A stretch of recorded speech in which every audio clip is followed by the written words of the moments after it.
नमस्कार विद्यार्थी मित्रांनो, रुद्र एज्युकेशनल या आपल्या YouTube चॅनल मध्ये तुम्हा सर्वांचं पुन्हा एकदा हार्दिक स्वागत आहे। विद्यार्थी मित्रांनो, मागच्या लेक्चर मध्ये आपण संख्यांचे काही प्रकार आपण बघितले होते, ज्यामध्ये समसंख्या असेल, संयुक्त संख्या असेल, मूळ संख्या असेल, अशा विविध संख्यांचे प्रकार आपण बघितले होते। आजच्या या व्हिडिओमध्ये ज्या काय प्रकारच्या संख्या राहिलेल्या आहे असे प्रकार आपण आज घेऊया। तर राहिलेल्या प्रकारांपैकी एक प्रकार आहे पूर्णांक संख्या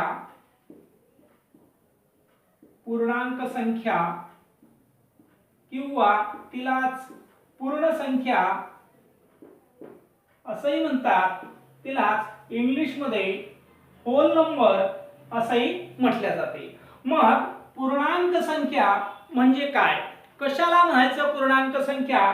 तर ज्या संख्येची किंमत ही पूर्ण असते, अपूर्ण नसते, अशा संख्यांना पूर्णांक संख्या किंवा पूर्ण संख्या असे आपण म्हणत असतो। ज्यामध्ये उदाहरणादाखल 1 असेल, 2 असेल, 3 असेल, अर्थात ती संख्या पूर्ण असली पाहिजे। परत या ठिकाणी एक महत्त्वाची बाब अशी आहे की शून्याचा समावेश सुद्धा पूर्ण संख्यांमध्ये किंवा पूर्णांक संख्यामध्ये होतो, जो की नॅचरल नंबर म्हणजे नैसर्गिक संख्यांमध्ये तो होत नव्हता। शून्य त्या ठिकाणी आपण घेतला नव्हता। नैसर्गिक संख्यांची सुरुवात आपण 1 पासून घेतली होती, परंतु ज्या पूर्णांक संख्या आहे किंवा पूर्ण संख्या आहे यामध्ये मात्र आपल्याला शून्य सुद्धा इन्क्लूड करायचा आहे। ही एक महत्त्वपूर्ण बाब या ठिकाणी आपण लक्षात घ्यायची आहे। विद्यार्थी मित्रांनो, राहिलेल्या प्रकारांपैकी एक महत्त्वपूर्ण प्रकार आहे अपूर्णांक संख्या। अपूर्णांक संख्या कशाला म्हणायचं? तर ज्या संख्यांची किंमत ही अपूर्ण असते, पूर्णतः नसते, अशा संख्यांना अपूर्णांक संख्या असे आपण म्हणतो। मग अपूर्णांकाचे काही प्रकार आहे। पहिला जो प्रकार आहे व्यवहार्य अपूर्णांक, दुसरा एक प्रकार आहे दशांश अपूर्णांक आणि पुन्हा एक प्रकार आहे आवर्ती अपूर्णांक।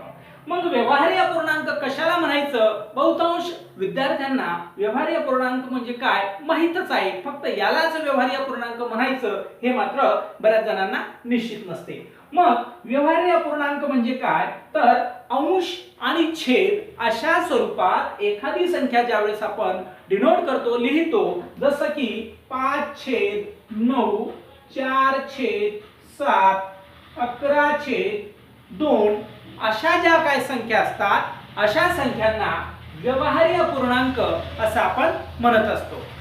आता दशांश अपूर्णांक कशाला म्हणायचं? तर हे जे व्यवहार्य अपूर्णांक आपण लिहिले, जसं या ठिकाणी आपण 5/2, 9/4 असे जे काही व्यवहार्य अपूर्णांक आपण लिहितो, याच व्यवहार्य अपूर्णांकांना जर आपण दशांशामध्ये पॉइंट मध्ये जर दर्शवले असेल तर अशाला आपण दशांश अपूर्णांक असं म्हणतो। जसं की 5/2, मग याचा अर्थ काय? तर 5/2 किंवा 2 पैकी 5 ज्या काही संख्या असतील त्या संख्यांपैकी 2 संख्यांपैकी आपण घेतलेले आहे 5, या 2चा 5वा भाग आपण या ठिकाणी घेतलेला आहे। मग याला आपण जर भागायचं म्हटलं, बे बे दुनी 4, मग 4 जर गेल्यावर 5 मधला उरला 1, त्या एकावर 0 दिलं आणि या ठिकाणी जर पॉइंट दिला तर बे-5 10। मग या ठिकाणी 2.5 किंवा 2.5 हे जे उत्तर आलेलं आहे यालाच आपण दशांश अपूर्णांक असे आपण म्हणतो। या ठिकाणी एक व्यवहार्य अपूर्णांक आपण लिहिला 9/4 किंवा 9/4, मग याचं उत्तर काय येणार? तर 4/1 4 दुनी 8, उरला 1, दिला पॉइंट, त्या एकावर दिला 0, मग 4 दुनी 8, उरले किती? 2, पुन्हा त्या 2वर दिला आपण 0, 4×5 20, म्हणजे 2.25 हे या ठिकाणी उत्तर येते। आता पुढचा जो प्रकार आहे तो आहे आवर्ती अपूर्णांक। मग आवर्ती अपूर्णांक कशाला म्हणायचं? तर हा जो व्यवहार्य अपूर्णांक आहे 7/3 किंवा 7/3 यालाच जर आपण भाग दिला जसं 3 1 3, 3 दुनी 6, मग दिला पॉइंट उरला 1, त्या एकावर दिला आपण 0, 3 त्रिक 9, परत उरला 1 0, 3 त्रिक 9. अशा प्रकारे जितके आपण भाग देत गेलो त्यावेळेस 3 हा अंक येणार आहे. मग अशाच प्रकारे 3 ची आवर्ती होत असेल, परत परत जर 3 येत असेल तर त्याला आपण आवर्ती अपूर्णांक असे म्हणतो. आणि यालाच आपण 2 पूर्णांक आवर्ती 3, या ठिकाणी 3वर आपण जर एक डॉट दिला तर याचा अर्थ असा होतो परत परत परत परत 3 ही संख्या किंवा 3 हा अंक आलेला आहे. अशा प्रकारे आवर्ती अपूर्णांक आपण दर्शवत असतो. त्याला वाचायचं कसं तर 2 पूर्णांक आवर्ती 3. विद्यार्थी मित्रांनो, पुढचा जो प्रकार आहे तो आहे परिमेय संख्या. आता परिमेय संख्या कशाला म्हणायचं, कोणत्या संख्या ह्या परिमेय संख्या असतात तर अंकगणितामध्ये व्यवस्थित लक्ष द्या. अंकगणितामध्ये ज्या ज्या संख्यांचा वापर आपण करत असतो अशा सर्व संख्यांना परिमेय संख्या असे म्हणतात. मग अंकगणितामध्ये, व्यवहारामध्ये नाही, अंकगणितात ज्या ज्या संख्यांचा वापर होत असेल त्या संख्या म्हणजे परिमेय संख्या. जसं की उदाहरणादाखल परिमेय संख्या म्हणजे कोणत्या संख्या तर आपण नॅचरल नंबर मध्ये किंवा नैसर्गिक संख्यांमध्ये बघितलं होतं, 1 पासून ज्या काही संख्या असतात मग त्या अनंत असतील, 1 2 4 5 100 2000 जे काय असेल त्या अनंत संख्यांचा समावेश आपण नैसर्गिक संख्यांमध्ये केला होता. या ठिकाणी एक महत्त्वपूर्ण बदल असा आहे परिमेय संख्यांमध्ये की ज्या काही संख्यांचा समावेश अंकगणितात होतो परंतु व्यवहारात होत नाही अशा संख्या म्हणजे परिमेय संख्या. जसं शून्याचा वापर आपण व्यवहारात करतो का, माझ्याकडे 0 रुपये आहे, झाडाला 0 फळे आहेत किंवा मला 0 रुपयांची गरज आहे असं आपण म्हणतो का, निश्चितच नाही. शून्याचा वापर व्यवहारामध्ये होत नाही परंतु अंकगणितामध्ये आपण करतो. जसं एकातून 1 गेला 0, 5 मधून 5 गेले 0. अशा प्रकारे किंवा एखाद्याला परीक्षेमध्ये 0 मार्क्स मिळाले, अशा प्रकारे अंकगणिताच्या पद्धतीमध्ये जर शून्याचा वापर होत असेल तर निश्चितच 0 ही एक परिमेय संख्या आहे. शून्याचा समावेश परिमेय संख्येमध्ये होतो. ज्या काय निगेटिव्ह नंबर असतात जसं की -1, -2, -3 जे काय असतील त्या सगळ्या ऋण संख्यांचा समावेश सुद्धा परिमेय संख्यांमध्ये होतो. आणि ज्या काय पॉझिटिव्ह नंबर असतात, आता पॉझिटिव्ह नंबरला असं पॉझिटिव्ह आपण काही दाखवत नाही परंतु ज्या काय धनसंख्या असतील जसं की 5 7 9 1 4 जेवढ्या केवढ्या संख्या असतील मग यामध्ये काय लक्षात ठेवलं पाहिजे आपण तर ऋण संख्या, शून्य आणि धन. या ठिकाणी जर नंबर लाईन आपण काढली 0 1 2 3 आणि -1 -2 -3 -4 अशा प्रकारे ज्या काय संख्या असतील निगेटिव्ह नंबर, शून्य आणि पॉझिटिव्ह नंबर या सगळ्यांचा समावेश हा परिमेय संख्यांमध्ये होत असतो. याच्याच सोबत अजून एक महत्त्वाची गोष्ट अशी आहे, ज्या काय संख्या वर्गमुळामध्ये असतील जसं वर्गमुळात 16 याचं उत्तर किती येते 4, वर्गमुळात 49 याचं उत्तर येते 7. मग याही संख्यांचा समावेश हा परिमेय संख्यांमध्ये होतो. मग ज्या घनमुळामध्ये संख्या असतात त्यांचा समावेश होतो का, जसं की घनमुळात 27, घनमुळात 125. मग 27 चं घनमूळ किती तर 3, 125 चं घनमूळ किती तर 5. ज्या ज्या संख्यांचं घनमूळ सहजासहजी म्हणजे अंकगणितीय पद्धतीने निघते, ज्या ज्या संख्यांचं वर्गमूळ अंकगणितीय पद्धतीने निघते अशा सर्व संख्या निगेटिव्ह नंबर, शून्य, पॉझिटिव्ह नंबर, वर्गमुळातील ज्यांचं अंकगणितीय पद्धतीने आपण वर्गमूळ काढू शकतो, ज्यांचं अंकगणितीय पद्धतीने आपण घनमूळ काढू शकतो, या सर्व संख्यांचा समावेश हा परिमेय संख्यांमध्ये होत असतो. आता संख्यांचा पुढचा जो प्रकार आहे तो आहे अपरिमेय संख्या. आता परिमेय संख्या आपण बघितल्या. आता अपरिमेय संख्या म्हणजे काय तर ज्या संख्यांचं उत्तर आपण अंकगणितीय पद्धतीने काढू शकत नाही, उत्तर काढण्यासाठी आपल्याला लॉग टेबल असेल किंवा मग कॅल्क्युलेटर असेल यांचा वापर करावा लागतो। अशा संख्यांना आपण अपरिमेय संख्या असे म्हणतो। जसं वर्गमुळात 7चं उत्तर काय काढता येईल? अंकगणितीय पद्धतीने काढता येणार नाही, याच्यासाठी लॉग टेबल किंवा मग कॅल्क्युलेटरचा वापर आपण करू शकतो।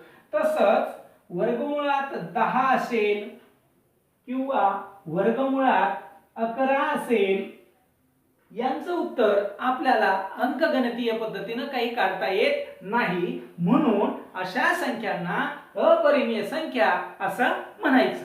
आता विद्यार्थी मित्रांनो, परीक्षेमध्ये आपण बहुतांश प्रकार पाहिले। काही प्रकारांचे प्रश्न डायरेक्टली येतात, काही प्रकारांचे प्रश्न डायरेक्टली येत नाही, इनडायरेक्टली येतात। आता एक महत्त्वाचा जो प्रकार आहे तो आहे त्रिकोणी संख्या, आणि या प्रकारचे जे प्रश्न आहे किंवा या त्रिकोणी संख्येवरील जे प्रश्न आहे डायरेक्टली परीक्षेमध्ये येत असतात, आणि म्हणून हा अत्यंत महत्त्वपूर्ण प्रकार आहे। आता त्रिकोणी संख्या कशाला म्हणायचं, तर दोन क्रमवार नैसर्गिक संख्यांच्या निमपटीस त्रिकोणी संख्या असे म्हणतात। दोन क्रमवार नैसर्गिक संख्यांच्या निमपटीस आपण जर सूत्रामध्ये पाहिलं, त्रिकोणी संख्या बरोबर दोन क्रमवार नैसर्गिक संख्यांचा गुणाकार भागिले 2। दोन क्रमवार संख्या आणि त्याही कशा नैसर्गिक संख्या, त्या दोघांचा गुणाकार करायचा, त्याला 2 ने भागायचे, म्हणजेच काय, दोन क्रमवार नैसर्गिक संख्यांची निमपट म्हणजे त्रिकोणी संख्या। आता या ज्या दोन क्रमवार नैसर्गिक संख्या असतात, जसं की 10 आणि त्याच्या पुढची जी क्रमवार संख्या येईल ती आहे 11, 13, 14, 15, 16 ह्या ज्या काय संख्या असतात, जसं या दोन क्रमवार नैसर्गिक संख्या आहे, क्रमवार नैसर्गिक संख्या आहे, दोन क्रमवार नैसर्गिक संख्या आहे, यामधील पहिली जी संख्या असते तिला म्हणायचं पाया। पहिली जी संख्या असते, जसं 10 या ठिकाणी या दोन क्रमवार नैसर्गिक संख्या आहे, यामध्ये 10 हा या ठिकाणी पाया आहे, 13 या ठिकाणी पाया आहे, 15 या ठिकाणी पाया आहे। पहिली जी संख्या असते तिला म्हणायचं पाया। मग हा पाया जर आपण सूत्रामध्ये टाकला तर आपल्याला त्रिकोणी संख्या ही मिळते। मग समजा या दोन संख्या आहे क्रमवार नैसर्गिक संख्या, आणि आपल्याला त्यावरून त्रिकोणी संख्या काढायची आहे।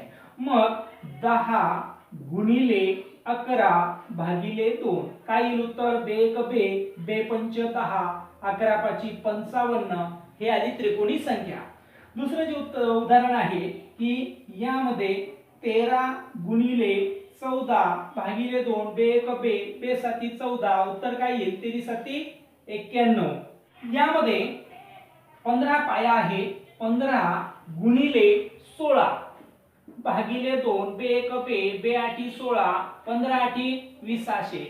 मग हे जे 55 आले ही त्रिकोणी संख्या आहे, 91 त्रिकोणी संख्या आहे, 120 ही त्रिकोणी संख्या आहे। अशा प्रकारे त्रिकोणी संख्या कशी काढायची, तर दोन क्रमवार नैसर्गिक संख्यांचा गुणाकार भागिले 2, पहिली जी संख्या असते तिला आपण पाया म्हणतो, पायाची पुढची संख्या घ्यायची आपल्याला 11 14 16, या संख्या आपण त्यांच्या पुढच्या क्रमवार संख्या घेतल्या की ज्या ठिकाणी 10 पाया होता, 13 पाया होता, 15 पाया होता। आपल्याला परीक्षेमध्ये पाया दिलेला असतो, परीक्षेमध्ये आपल्याला विचारले जाईल की 21 पाया असणाऱ्या संख्येची त्रिकोणी संख्या काढा, 25 पाया असणाऱ्या संख्येची त्रिकोणी संख्या काढा, 49, अशा वेगवेगळ्या संख्या ज्या काही संख्या दिलेल्या असतील त्या उदाहरणादाखल आपण या संख्या घेतलेल्या आहे। कुठलीही संख्या जरी आली तरी आपल्याला त्रिकोणी संख्या काढता येईल। मग सूत्रामध्ये जर किमती टाकल्या, 21 गुणिले पुढची संख्या येईल 22 भागिले 2 बे 11 दुनी 22, 11 1 11, 11 1 उरला 1, 11 दुनी 22 आणि 1 23, अशा प्रकारे 231 ही आली आपली त्रिकोणी संख्या। या उदाहरणाचा जर विचार केला, पाया दिलेला आहे आपल्याला 25, पुढची संख्या घ्यायची 26 भागिले 2 बे 13 दुनी 26, 3 5 65 5 4 6, 13 दुनी 26, 26 आणि 6 32, अशा प्रकारे 325 ही काय संख्या आली, तर ती त्रिकोणी संख्या आहे।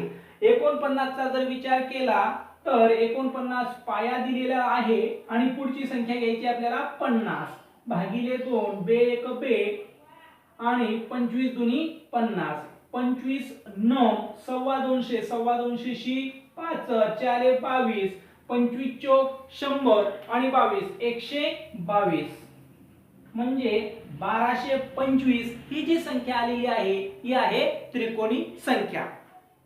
आता विद्यार्थी मित्रांनो, आपण बघितलं की जर आपल्याला एखाद्या संख्येचा पाया दिलेला असेल तर त्या पायावरून आपल्याला त्रिकोणी संख्या काढता येते, परंतु काही उदाहरणं याच्या उलट आलेली असतात। जसं 78 या त्रिकोणी संख्येचा पाया काढा। या ठिकाणी 78 ही एक त्रिकोणी संख्या आपल्याला दिलेली आहे, मग तिचा पाया आपल्याला काढायचा आहे।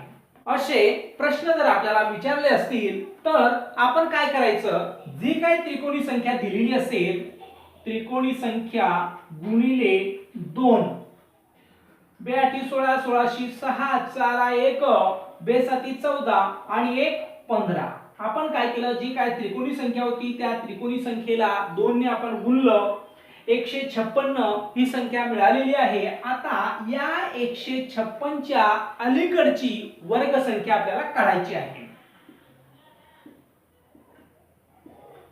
अलीकडील वर्ग संख्या कोणती आहे? अलीकडील वर्ग संख्या 156 च्या अलीकडची वर्ग संख्या तर ती येते 144।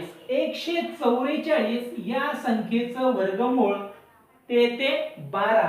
हा जो 12 आला हाच आपला विचारलेला पाया आहे। मग 78 या संख्येचा पाया काय तर 12। आता जर समजा आपल्याला 12 हा पाया दिला असता तर 78 ही त्रिकोणी संख्या येते का ते आपण शोधू। मग आपला पाया दिलेला असताना त्रिकोणी संख्या आपण कशी काढतो तर दिलेली संख्या गुणिले त्याच्या पुढची संख्या 13 भागिले 2 बे एक बे बेसक 12 13 78। मग 78 ही संख्या त्रिकोणी संख्या आलेली आहे। अशा प्रकारे जर आपल्याला पाया दिला असेल त्रिकोणी संख्या काढता येते, जर आपल्याला त्रिकोणी संख्या दिलेली असेल तर आपल्याला पाया सुद्धा काढता येतो। आपण एक उदाहरण असं घेऊ, जसं 105 या संख्येचा किंवा त्रिकोणी संख्येचा पाया काढा। 105 ही संख्या त्रिकोणी संख्या आपल्याला दिलेली आहे आणि तिचा पाया आपल्याला विचारलेला आहे। असं जर असेल तर काय करायचं, 105 गुणिले 2 बरोबर किती येतील, 105 दुनी 210। मग 210 या संख्येच्या अलीकडची वर्ग संख्या आपल्याला शोधायची आहे। जर आपण वर्ग संख्येचा विचार केला तर 15 चा वर्ग किती आहे, 15 चा वर्ग किती आहे 225 ही पुढची वर्ग संख्या होईल। निश्चितच आपल्याला 15 च्या अलीकडची वर्ग संख्या शोधायची आहे। 14 चा जो वर्ग आहे तो किती येईल तर 196। 196 चे वर्गमूळ किती तर 14। हा आपला या 105 चा या 105 त्रिकोणी संख्येचा पाया आहे। त्रिकोणी संख्या पाहत असताना पाया दिलेला असेल तर त्रिकोणी संख्या कशी काढायची किंवा त्रिकोणी संख्या दिलेली असेल तर पाया कसा काढायचा हे आपण बघितलं। आता यामध्ये अजून एक प्रकार असा आहे की एखादी संख्या दिलेली असेल आणि त्यानंतरच्या त्रिकोणी संख्या आपल्याला विचारल्या असतील किंवा त्या अगोदरच्या त्रिकोणी संख्या विचारलेल्या असतील। जसं या ठिकाणी एखादं उदाहरण घेऊ आपण की 66 या संख्येनंतरची किंवा या त्रिकोणी संख्येनंतरची चौथी त्रिकोणी संख्या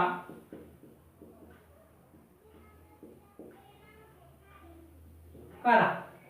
66 या संख्येनंतरची किंवा 66 या त्रिकोणी संख्येनंतरची चौथी त्रिकोणी संख्या काढा असं जर विचारलेलं असेल तर आधी या 66 म्हणजे दिलेल्या त्रिकोणी संख्येचा पाया आपण काढायचा।